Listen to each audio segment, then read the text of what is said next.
BJP के गढ़ गुजरात में कांग्रेस के लिए पार पाना और गुजरात की लड़ाई जीतना आसान नहीं है। सत्ता का वनवास झेल रही कांग्रेस इस बार हर जोर जतन कर रही है कि किसी तरह से सत्ता में वापसी की जाए और 24 साल में जैसे सत्ता में बनी हुई है बीजेपी, उसको सत्ता से उखाड़ा जाए।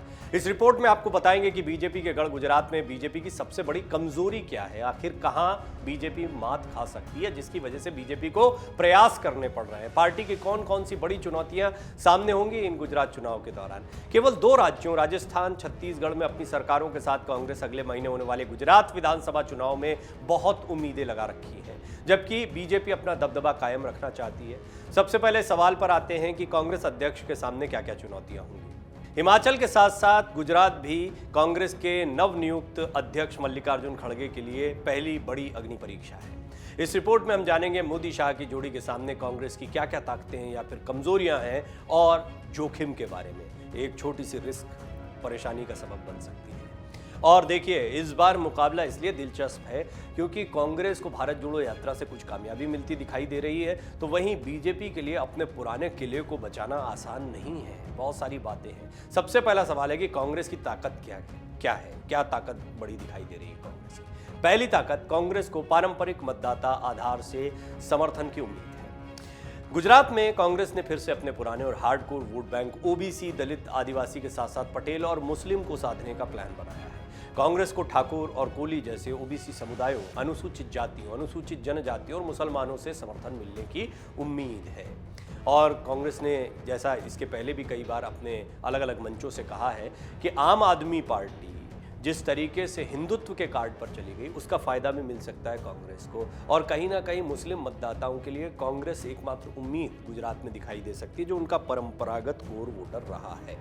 इसके अलावा इसी तरह से अलग अलग सेगमेंट्स में डोर टू डोर कैंपेन करके कांग्रेस इन लोगों के बीच में जाने का प्रयास कर रही है। दूसरी ताकत, लगातार 6 बार बीजेपी से हारने के बावजूद कांग्रेस ने 40% वोट हिस्सेदारी बनाए रखी है। 2017 में तो काफी कड़ा मुकाबला हो गया था, 77 सीटें जीतने में कामयाब हो गई थी कांग्रेस की तीसरी ताकत है, अगर कांग्रेस खम वोटों यानी क्षत्रिय, हरिजन, आदिवासी और मुस्लिम वोटों पर ध्यान केंद्रित करती है और असंतुष्ट पटेल समुदाय का समर्थन हासिल करने में सफल रहती है, तो बीजेपी को कड़ी टक्कर दे सकती है। अब बात करेंगे बीजेपी की गुजरात में क्या ताकत रही है, क्यों बड़ी ताकत है, 24 साल से कैसे सत्ता में बने हुए हैं। बीजेपी की पहली ताकत है प्रधानमंत्री मोदी की लोकप्रियता, जो कि बीजेपी के तुरुप का इक्का बने हुए। उनका चेहरा तो देश के अन्य राज्यों के चुनाव में भी चलता है, फिर गुजरात तो उनका अपना राज्य है, गृह प्रदेश है, यहाँ के मुख्यमंत्री रहे, गुजरात में लोकप्रियता मिली और इतनी लोकप्रियता मिली कि फिर देश के प्रधानमंत्री पद तक पहुंचे, तो निश्चित तौर पर आज भी उनका चेहरा सबसे ज्यादा विश्वसनीय, सबसे ज्यादा ताकतवर गुजरात में है। इसीलिए गुजरात में बड़ा कॉन्फिडेंस बीजेपी दिखाती। लेकिन पिछली बार जिस तरह से 99 सीटों पर बीजेपी रुक गई थी, 77 सीटों तक कांग्रेस पहुंच गई थी, 41% वोट प्रतिशत मिला था कांग्रेस को, इससे बीजेपी थोड़ा सतर्क हो गई है और अब तो आम आदमी पार्टी भी ताल ठोकती दिखाई दे रही है। अब यहां की हार बहुत बड़ी हार बन सकती है, लिहाजा कांग्रेस पूरी ताकत लगाए हुए और बीजेपी ने भी पूरी अपनी ताकत झोंक रखी है, क्योंकि किसी हालत में इस किले को बचाना है और सिर्फ बचाना नहीं, अच्छी और बड़ी मजबूत जीत के साथ सामने आना है। पटेल और पाटीदारों पर बीजेपी की पकड़ है, ये एक बहुत ही महत्वपूर्ण वोट बैंक माना जाता है और पटेलों पाटीदारों की राजनीति को भी अहम माना जाता है। आपको याद होगा, आरक्षण को लेकर हुए आंदोलन के चलते 2017 के चुनाव में बीजेपी को पाटीदार समुदाय के गुस्से का सामना करना पड़ा था। लिहाजा वो अब इस साल पाटीदारों तक अपनी पहुंच बनाने पर फोकस कर रही है और इसके लिए पिछले साल सितंबर में भूपेंद्र पटेल को मुख्यमंत्री बनाने और आरक्षण आंदोलन के अगुवा हार्दिक पटेल को अपने पाले में लाने का फैसला बीजेपी के पक्ष में काम कर सकता है।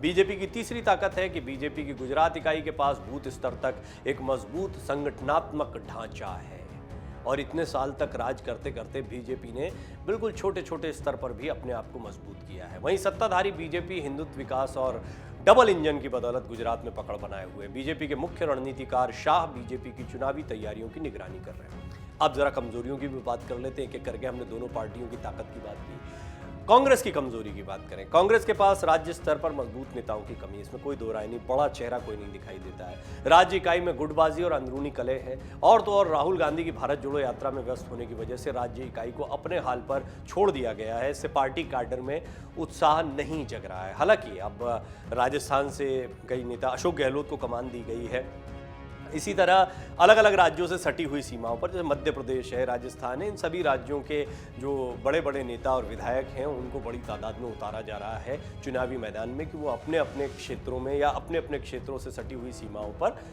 कांग्रेस के लिए प्रचार करें, डोर टू डोर कैंपेन करें। गुजरात में 66 शहरी और अर्ध शहरी सीटें हैं जो कि कांग्रेस पिछले 30 वर्षों से जीत नहीं पाई है। तो ग्रामीण इलाकों में तो कांग्रेस की पकड़ है, लेकिन शहरी इलाकों और अर्ध शहरी इलाकों में उसको पकड़ मजबूत करनी है। पिछले 10 सालों में कई कांग्रेस नेता पार्टी छोड़कर बीजेपी में शामिल हुए हैं। खासतौर पर 2017 और 2022 के बीच में ही कांग्रेस के 16 विधायकों ने उसका साथ छोड़ दिया। तो ये एक बड़ा झटका है। यहाँ तक कि पाटीदार नेता हार्दिक पटेल तक साथ छोड़ गए हैं। बात करेंगे कि कांग्रेस के लिए वापसी के अवसर कैसे हैं। इस विधानसभा चुनाव को कांग्रेस के लिए एक बड़े अवसर के तौर पर देखा जा रहा है, क्योंकि 2002 के बाद से हर विधानसभा चुनाव में भाजपा की सीटों की संख्या जो है वो लगातार घट रही है। इनमें से कई ऐसे बिंदु हैं जिससे कांग्रेस के लिए राज्य में वापसी के अवसर खुल जाएंगे। सबसे महत्वपूर्ण बिंदु तो यही है कि एंटी इनकम्बेंसी की वजह से क्या अब बहुत ज़्यादा बीजेपी को मौका दे दिया है, कांग्रेस को फिर से आजमाना चाहेंगे। लंबे समय से कांग्रेस नहीं आई सत्ता में। 2002 के बाद से गुजरात में हर विधानसभा चुनाव में बीजेपी की सीटों की संख्या घट रही है। निश्चित तौर पर एंटी इनकम्बेंसी कुछ तो काम कर रही है, इससे कांग्रेस को राहत जरूर मिल सकती है, लेकिन इतनी भी नहीं घट रही है कि सरकार ना बना पाए। मौजूदा वक्त में आम आदमी पार्टी के आक्रामक प्रचार से कांग्रेस नेताओं को लगता है कि अरविंद केजरीवाल की पार्टी कांग्रेस के ग्रामीण वोट बैंक से ज्यादा भाजपा के शहरी वोट बैंक को नुकसान पहुंचाएगी। नेताओं को उम्मीद है कि गांव में उसके कार्यों से लाभ मिलेगा। तो शहरों में क्या आम आदमी पार्टी अच्छा प्रदर्शन करने वाली है, ग्रामीण इलाकों में कांग्रेस अच्छा प्रदर्शन करेगी, तो दो जगहों पर क्या मिलकर टक्कर दे रहे हैं और एक त्रिकोणीय मुकाबला यहां पर देखने को मिल सकता है। ये एक बहुत महत्वपूर्ण बात है। चलिए अब बात करेंगे कि गुजरात में बीजेपी का अवसर किस तरीके से है, मजबूत है। बीजेपी का जैसे शुरुआत में ही बात हो चुकी है कि बहुत बड़ी बात है प्रधानमंत्री मोदी का चेहरा, उनको लोकप्रियता राष्ट्रीय अंतर्राष्ट्रीय स्तर, राज्य के स्तर पर तो उनकी लोकप्रियता है, लेकिन विपक्ष का कमजोर होना बीजेपी को लगातार 7 विधानसभा चुनाव जीतने और पश्चिम बंगाल में मार्क्सवादी कम्युनिस्ट पार्टी नीति वाम मोर्चे की उपलब्धि की बराबरी करने का मौका दे सकता है, जैसे उन्होंने पश्चिम बंगाल में लगातार सरकार बनाई थी। मुख्य विपक्षी दल कांग्रेस प्रचार से गायब नजर आ रही है और पार्टी नेता राहुल गांधी की भारत जोड़ो यात्रा में व्यस्त नजर आ रहे हैं। अवसर के साथ साथ अब जरा बीजेपी के लिए खतरे की बात कर लेते हैं। ये बहुत ही अहम बात है, क्योंकि बीजेपी के लिए सबसे बड़ा खतरा तो जो है वो हाल की हुई एक दुखद घटना है। मोरबी में हुए पुल हादसे में 135 लोगों की जान चली गई। बीजेपी की चुनावी सफलता में ये आड़ आ सकती है।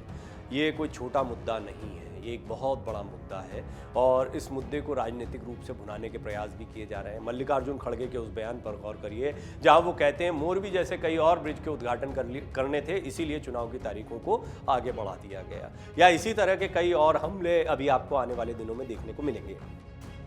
मजबूत केंद्रीय नेतृत्व के कारण बीजेपी का भीतर अंदरूनी कलह काफी हद तक दबा हुआ है, लेकिन हार से दरारें खुलकर सामने आ सकती हैं।